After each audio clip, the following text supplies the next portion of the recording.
name is Lisa Kegler, and I'm a therapist at Children's Hospital of Wisconsin in Marshfield. I've been in the field for 11 years now. I've worked residential, day treatment, outpatient counseling, and I tend to work with children and teens, but I also work a lot with adults and parents and families. So I can do individual and everything. So throughout my career, I've seen a lot of mood symptoms, and I've seen a lot of the holiday blues.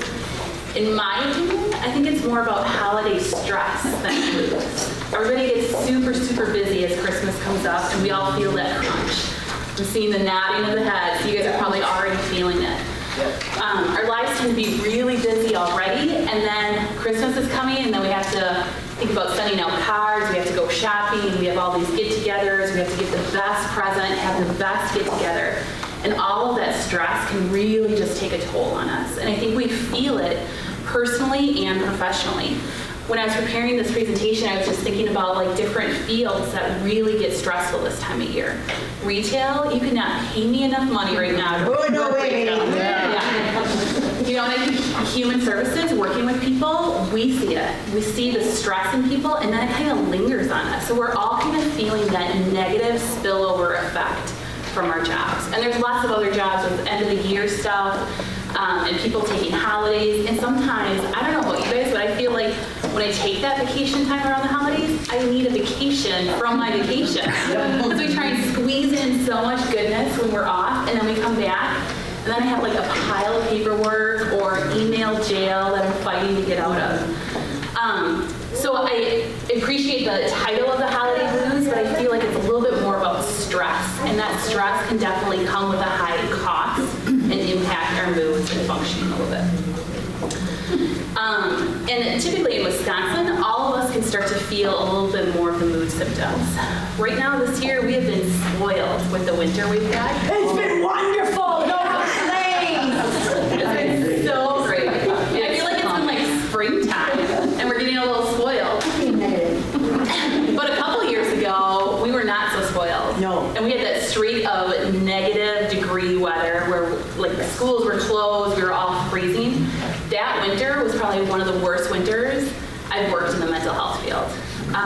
That winter was really bad because at the end of winter is actually when suicidal ideation goes up. I know a lot of people think it's around the holidays, maybe because of It's a Wonderful Life and that storyline. We see the main character struggling with suicide, but it's actually in the spring that suicidal ideation tends to go up. Part of that is that people are looking forward to holiday events coming up, and they're looking forward to it, and that's keeping them in an okay spot. And then all the time with people, they're feeling good, they're feeling loved on, but then the holidays are done. And sometimes we lose that connection with people, and we don't have those positive things to look forward to. And then sometimes it also happens because other people are getting really excited in the spring, and everybody's feeling more alive. And then if people are struggling with true depression, they're not feeling that burst of energy, and they're like, what's wrong with me? That everybody else around me is happier, and I'm still struggling. So we actually see more of the suicidal ideation in spring. But all of us can feel more of the mood symptoms when winter comes, because we're cooped up inside, we don't get as much physical activity, and we don't get enough sunlight. So a couple of years ago, December 24th, we were at negative 12 degrees. Like that, just hearing that stat is enough to get me a little depressed, I think, because it's intense, and then we're cooped up and we just can't do anything. So that's a little bit of why we see more of those mood symptoms around winter. One thing that I was really thinking about is just what the holiday season is supposed to be about versus what it actually becomes. I know it's a little dark and hard to read up there, so hopefully on the handout so you can read it a little bit better. So if you think about like Christmas songs, they're all about being merry, being joyful, being cheerful. We wish you a Merry Christmas. It's about thankfulness. It's about time with people. But sometimes that holiday season can become about stress and busyness and to-do lists and comparing our lives or our holiday functions to other people. I hear way too much about Facebook and sessions, and Facebook can lead to a lot of comparisons. So we see these picture-perfect families, all smiles all the time, having this great experience. And the reality is we post what we want on Facebook, but that isn't always real life. And that comparison can really impact people around the holidays. And then there's also people that are feeling alone. And the holidays can also bring up just maybe who is missing from the family function this year. Who did we lose in the past year? And it doesn't even have to be in the past year, but it's just a time where we really think about loved ones and family members we've lost. And so that can definitely increase just some of those mood symptoms and some of those struggles that we face. Other things that can increase mood symptoms around the holidays is with all of these great activities we have going on, there's tons of amazing food all around us all the time. So we can start to overeat a little bit. I mean, we all have that stress of how much weight are we going to gain around the holidays. I've definitely felt that and struggled with that, and I'm sure a lot of you guys can relate to that. And so that can definitely be a factor in just like gaining weight, but also when we're overeating, that's putting stuff into our bodies that doesn't really help our moods. Our bodies and our moods can actually get addicted to sugar. If you think about the social settings that you guys go to celebrate, there's tons of sweets usually. Like sometimes you need a separate table for all the amazing sweets. Yeah. You know, I'm just talking about it right now. I would love a sweet right now. But if we do that all the time, that can lead to a lot of mood symptoms. So that's something I want to put out there just that you're aware of. There's also the risk of increased consumption of alcohol. Alcohol is a depressant. So if we're already feeling a little stressed, a little moody, and then if we drink a little bit more at these social settings, we're going to have more and more mood symptoms. Increased financial stressors. Every year we feel the pressure of getting these perfect gifts and going shopping. We all just survived Black Friday, Cyber Monday, you know, and that was like shopping mayhem. And that financial stress can be huge on affecting our moods. I also put on there unrealistic expectations. I talked about that a little bit before, but sometimes even going into the holidays, we're like, this is going to be the best Christmas ever. Or how can we top last year's Christmas? Or how can we make this the best holiday season for everybody? And it's just not realistic. Not everything's going to go perfect, and it doesn't have to go perfect. But if we have those unrealistic expectations, our holiday season isn't going to be able to meet those expectations, and we're going to feel frustrated and disappointment, and that's going to feed some more of these mood symptoms. And then I talked a little bit already about the increased stress in work settings. I think probably every field definitely feels it in one way or another. So I'm going to tell you guys the 5 tricks that I talk to my clients about on a regular basis. I kind of think about it as like a report card, and I'll check in with them. So if they start to struggle a lot, I'll ask them, how are you doing with the 5 things? So the 5 things that everybody can do to fight back mood symptoms is physical activity. Making sure that you're getting enough physical activity. There's actually a lot of research that 30 minutes of physical activity can be as effective as some antidepressants. That's phenomenal. So that means if all of us were just more physically active in general, mood symptoms would go down. And if we're mindful of it, of going into the holiday season and keeping on track with just a normal physical activity, that's going to help us survive the holiday season and feel less stress. Number 2 is sunlight and vitamin D. So sunlight is incredible. It actually helps us to have more serotonin in our brains, a neurochemical that helps us fight off mood swings. And we need that to stay on pace. Because we live in the Midwest, because we live in Wisconsin, that can get so stinking cold, a lot of us bundle up and stay inside, but then we're not getting that sunlight. So a lot of clinicians would say that most people in Wisconsin are actually deficient in vitamin D. So if you start struggling with mood symptoms a lot, that's definitely a great conversation to have with your physician to see if maybe you're low in vitamin D. Sometimes even just adding a vitamin D supplement, you can see some improvements in your mood. Or even just being mindful of making sure that you're eating a lot of foods with vitamin D. So fish, mushrooms, orange juice, and milk that are fortified with vitamin D are huge. Egg yolk, tofu, if any of you guys really like tofu. Or caviar, that's another one that's a little interesting to us. Pork, and then fortified cereals. So if you go down the cereal aisle, a lot of them will have like statements about being fortified with certain vitamins. So being mindful of that is huge. Eating healthy. So in our culture right now, we eat way too much processed food. Our bodies are not designed to eat most of the food that we're putting into it. We're supposed to be eating fruits, vegetables, meat.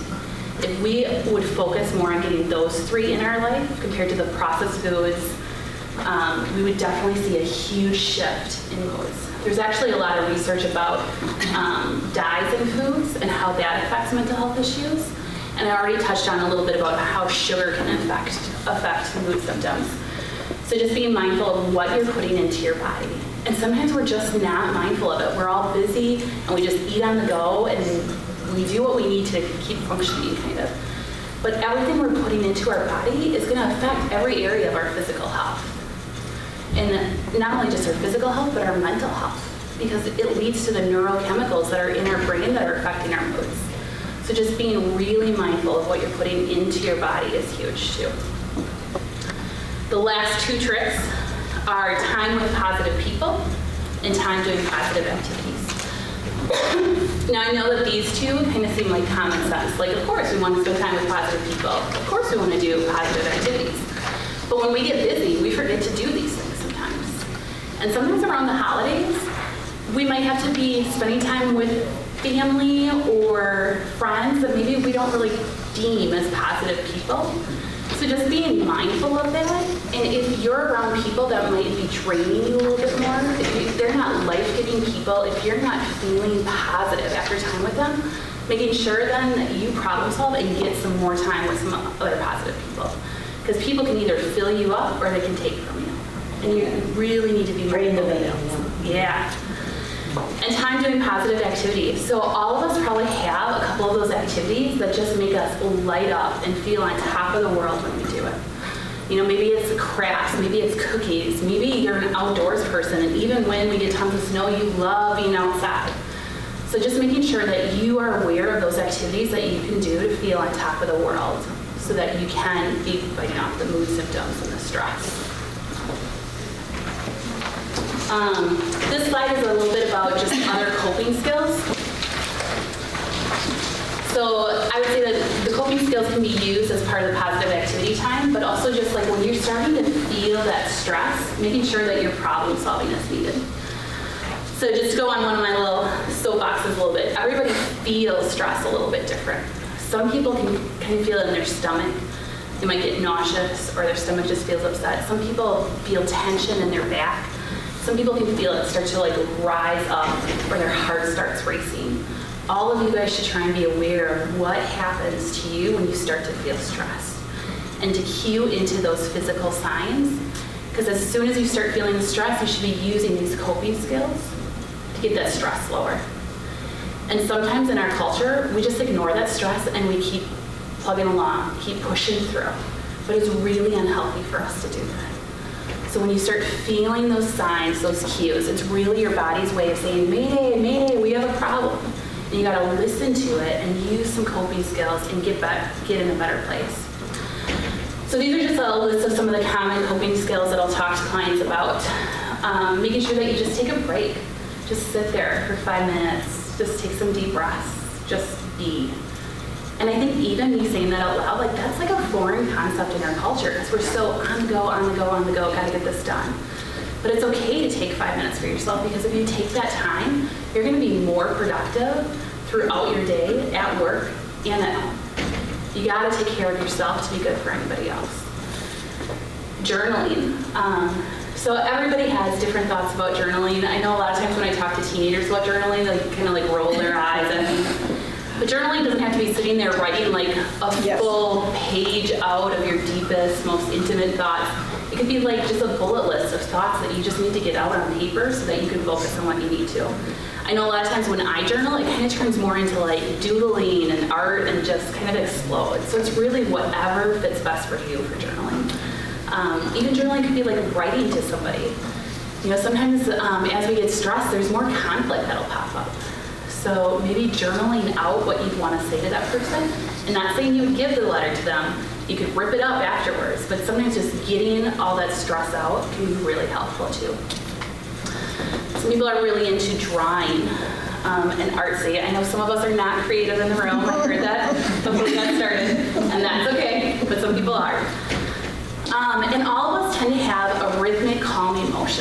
If you guys think about how you calm or soothe babies that are upset, what do? Hold them, rock them. Rock them, Yep. sit in rocking chairs, sway them, pat their back. Yep. So these things are still important to us as adults. Sometimes we just don't cue into it. So we all have like a back and forth calming motion that we do. Like right now as I'm talking to you guys, I'm kind of walking around a little bit. And that's me like calming myself down. Not that you guys are stressing me out that much, but I'm just doing it. We're not intimidated. You're not intimidated at all. Or my coworker Jeff actually has a rocking chair in his office. So sometimes I'll just go and sit in his chair and rock a little bit. And I've never really done that until I started working with him and he had the rocking chair. A lot of teens that I work with, they went through a spurt of like having a comb in their back pocket, and they would just randomly pull it out and start brushing their hair. And it wasn't just all about the looks, though part of that was definitely happening for the teens too, but it was this calming motion, just brushing your hair back and forth. So kind of be mindful about that, because I bet if you guys are aware of it today, you'll catch yourself doing something, whether it's your leg going up and down, or a lot of people will go back and forth on their legs. So part of why this is calming is, especially if it's left and right, it's connecting our left and right parts of our brain back and forth, back and forth. And that actually can regulate us when we're getting dysregulated, when we're getting stressed. So it's kind of huge. And just another thought about calming babies. When babies get a little cranky, we kind of go through a checklist in our head of what's wrong with the baby. Do they need to be changed? Are they hungry? Do they need a nap? Are they hot? Those things are still true for us as adults too. Like if you start to feel those cues of stress, if you start to feel on edge, maybe ask yourself, am I hungry right now? Do I need some sleep? I would love to be able to just take a nap whenever I want, I guess. But being mindful of those things, we need to take care of ourselves just as much as we would take care of babies. And we need to cue into when we're feeling stressed, just like we would with babies.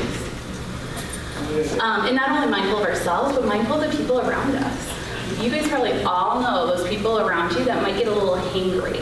You know, they need food in them, and they're getting a little testy, and you gotta feed them something, or it's gonna get tense. Or you just know the people that you love, and if they're a little on edge, and asking them, hey, what's going on? Like, did you not get enough sleep last night? Are you not feeling the best? What do we need to do right now to problem solve? Because I want to have a good day with you. So just some things to kind of be mindful of. Music is an incredible coping skill.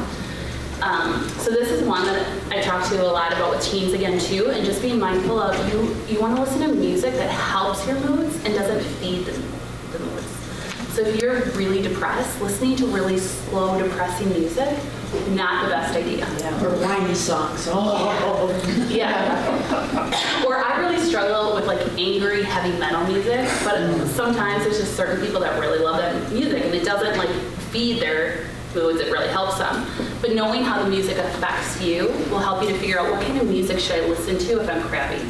My suggestion has always been the Beach Boys, because who can think about being in a bad place, a bad mood, or suicide, or hurting themselves if they're listening to the Beach Boys, because it's so positive and upbeat. But some people, that might be really annoying. So knowing what kind of music is going to help your mood or hurt your mood.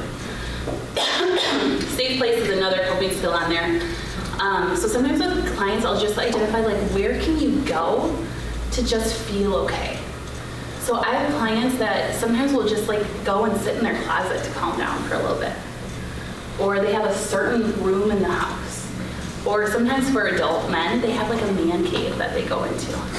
So knowing where your safe place is. Me as an adult right now, my safe place is Target.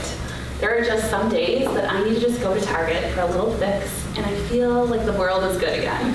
So that's not always the best one, because shop therapy can get kind of expensive. But knowing where your safe place is huge. On the other side, we have physical activity. I already talked a little bit about physical activity. But if you're starting to feel crabby, like even just taking a walk around the block can be huge. Sometimes I'll do that actually after a really intense session. I just need to clear my head and just be a little bit. So I'll just go for a walk around the block and I'll come back right away. But it just kind of is good to get that change of setting, get the physical activity, get outside a little bit. So finding a physical activity that you can do quick, that kind of just helps you to get the endorphins going, helps you to get in a better place. Verbal processing. All of us need to have some people around that we can just vent to. And I hope that each of you guys have a couple safe, positive people that you can just go to and vent to, because that's really important. We are not meant to do life alone. We are relational beings, and we all need that safe person to vent to. And then when we're stressed, to just be mindful of self-care and making some extra time to take care of ourselves sometimes. It's a pretty female group in here. Sorry to the video guy, but just spending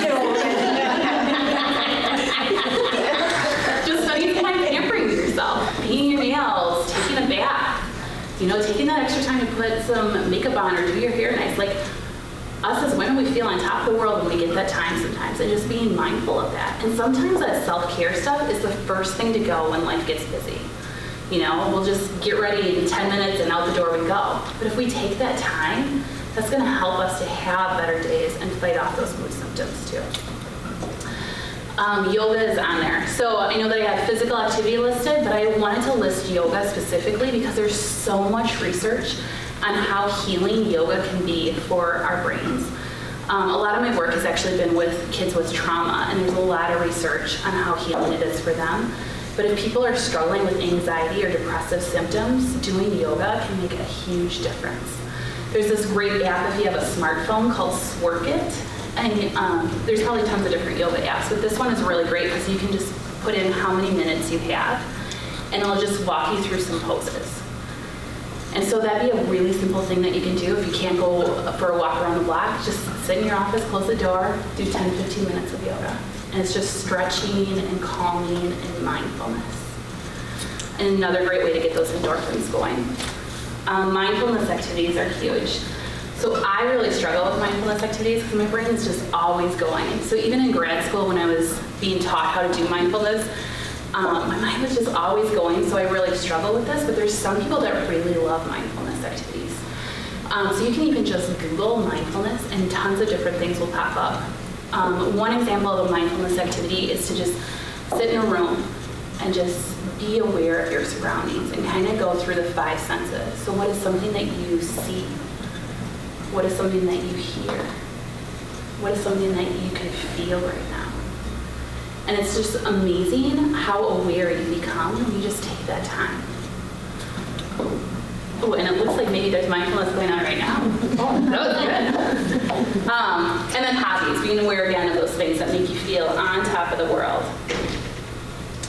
Specific holiday coping skills. So this presentation was all about the holiday stress. So what are some things specifically that we can do around holiday season to make it go smoother? I think a huge thing is traditions. So either getting back on track with some old traditions that you used to do as a family, or maybe creating new traditions to just give you some more excitement going into the holiday season. Knowing that it's okay to have healthy boundaries and limits. It's okay to say no. You don't have to go to every single thing that you're invited to. It's okay to say no if it's not going to be a life-giving, positive situation for you. Or to even limit your time if you need to. Like, you might really love these people, but you know that sometimes if you're there for an hour, it gets a little too much. So have those boundaries, have those limits set up, and know that that's okay. Another great thing to do is to volunteer or find ways to give to others. There's amazing neurochemicals that happen in our brain when we're like focused on others and giving to others, and that's going to help fight off mood symptoms too. One of my huge passions is just helping people to learn how to be thankful too. There's this really great video called the Gratitude Experiment, which if we had more time, I would have showed it to you guys. But what they do is they have people actually write a letter to somebody that has really impacted them, somebody that's really made a difference. And then they challenge them to actually read the letter to the person. And they do it over the phone. And they talk about how much people's happiness increased. Like they did a survey before they did it and after. And it's just a simple video, but I think that is a huge thing that we could be doing different in our culture. If we took more time to just show appreciation, not only are we going to be feeling happier, but then that's going to have a ripple effect on everybody around us. And when we're thinking more positive, we're going to have more positive emotions, we're going to have more positive behaviors. But if we're struggling, if we're having more of those negative thoughts, if we're thinking about all the stress of the holidays, we're going to have more negative emotions that go along with it. And then we're going to have more not negative behaviors and interactions. And that's just going to increase our stress. So being mindful of all of that. Your mission. So I'm going to make you guys do something before we leave this time and space. I want you guys to just take a couple minutes right now, and I want you to think of what is one thing you can do differently this holiday season to have better balance for yourself.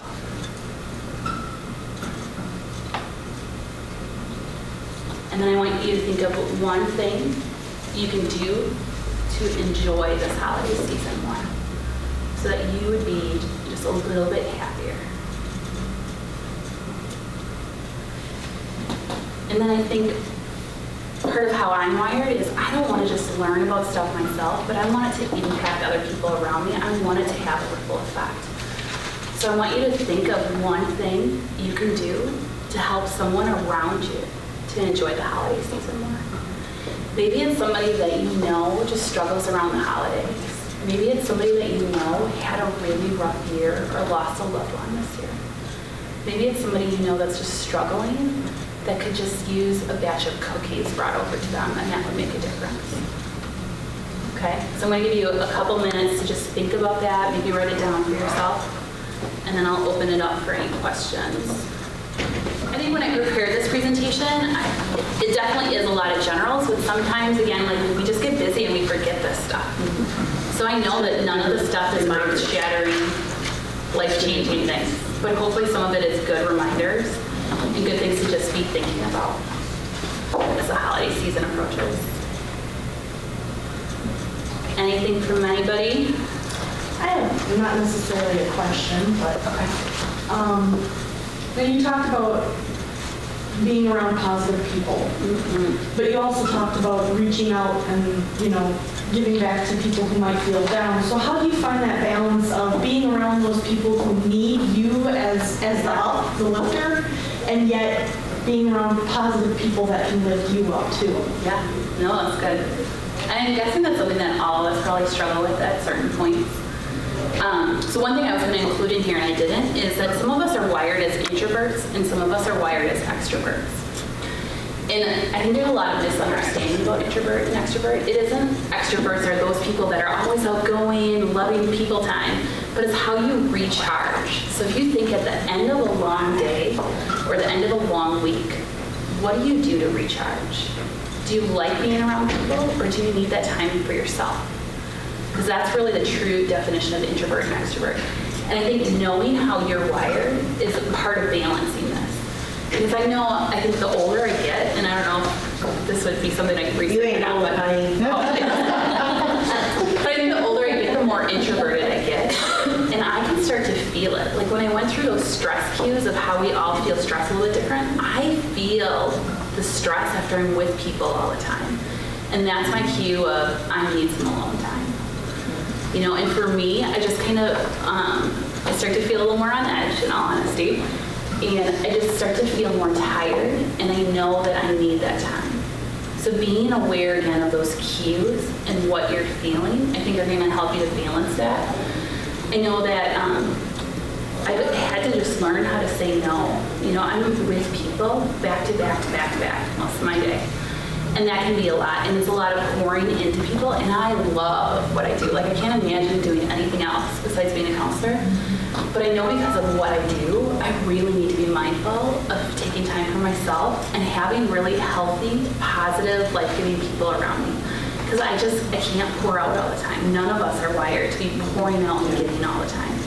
And I think, again, as women, we tend to be really giving and pouring, but knowing that we have to take care of ourselves to be good for anybody else is huge. I heard a quote once at a conference that said, there's nothing selfish about being good to yourself. And that kind of impacted me, because sometimes I think we do think it's selfish to take that time for ourselves, or to take some extra time to pamper ourselves, or to go away from people. But that's really us taking care of ourselves so that we can be a more loving wife, mom, grandmother, coworker, friend. So really being aware of those cues again and finding that balance is huge. Does that help? Awesome, thanks. Okay. That was a good question. Anybody else?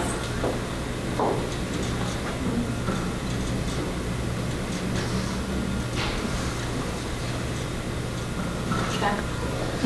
I hope you guys were all able to answer those 3 questions. Maybe do something a little bit different. I also put on some of the websites that I was reading. I actually got kind of sucked into like finding more and more websites as I was reading. And one thing that I didn't include is just that there are some interesting points that I read about, like people going into the holiday season and those people that hold on to religious traditions and those people that don't. And if there's a difference too about how people view the holiday season. So I think that that's something interesting too. So the article that I read kind of said that people that are more religious, and that's a big part of their life, their spiritual life, they have less mood symptoms going into the holiday season than those that don't have that religious background. And I'm not saying it's good or bad, but that's just another factor in this. Because those people that are more spiritual might find more of the positive things to focus on, and other people might focus more on the stress and the shopping and the busyness.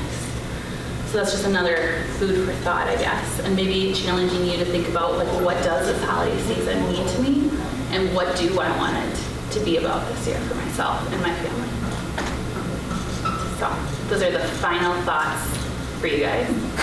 And I hope for each of you guys that it's a better holiday season and that you guys do get to experience more of the positive, the joy, and thankfulness, and just time with your loved ones. So, no pressure, but that's your mission.